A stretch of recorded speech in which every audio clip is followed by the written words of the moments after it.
So, itong susunod natin pag-uusapan ay usapang kaunlaran under the Philippine Development Plan kasama sina Pilo at Angas para sa Pilo din.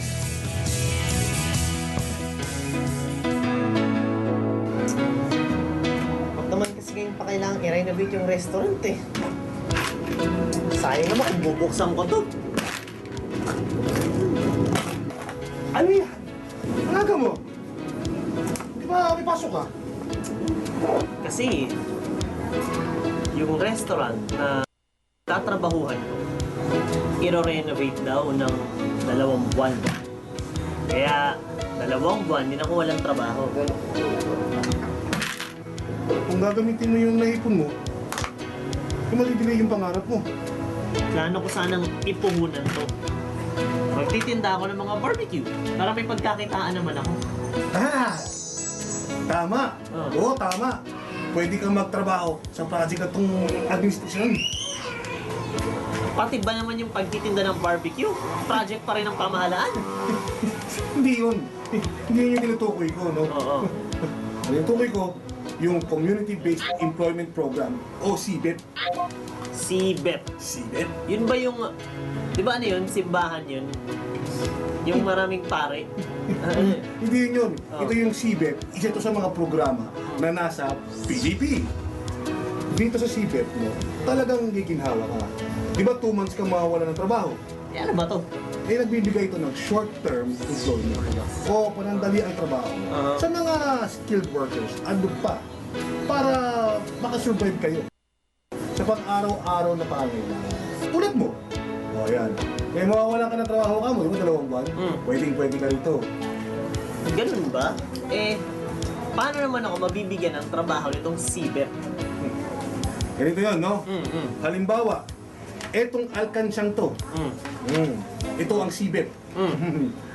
At, labas mo yung mga barya mo dito. Labas mo yan. Labas mo yan. Itong mga baryan to, ayan, nakikita niya, no? Mga baryan yan, eh, ito yung iba't ibang ahensya ng gobyerno. Ha? Gaya ng DSWH, DPWH, DNR, kung ano-ano pa.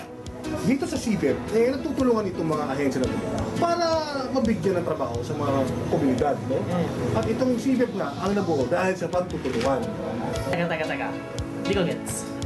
Yung CBEP, no, yan yung nag-iipon ng mga trabaho para may mabigay sila sa mga naghahanap. Saan sila kumukuha ng trabaho? For example, yung DSWD, may project, tapos i-enroll nila ito sa CBEP. Paano ako magkakatrabaho? Enroll lang nila yung mga projects nila. Aba, natural.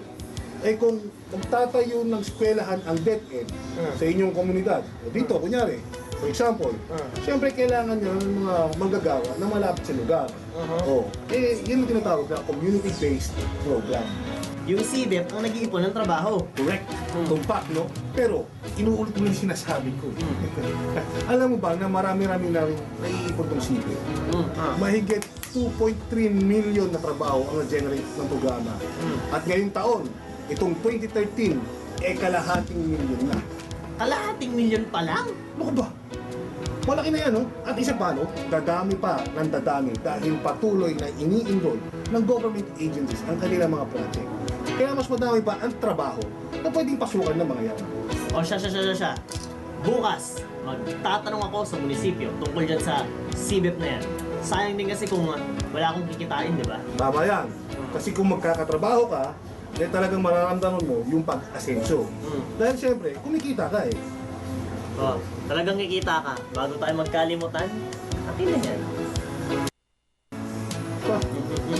Bibili natin ulam. Wala tayong ulam. Hindi na ako adobo. Sige, pero may ano yan dadagdagan mo Ano nagdagdag eh?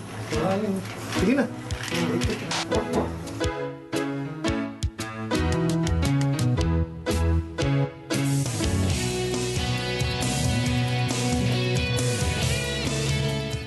This program is brought to you by Derm Aesthetic, The Skin Clinic, and Hair Restoration Center.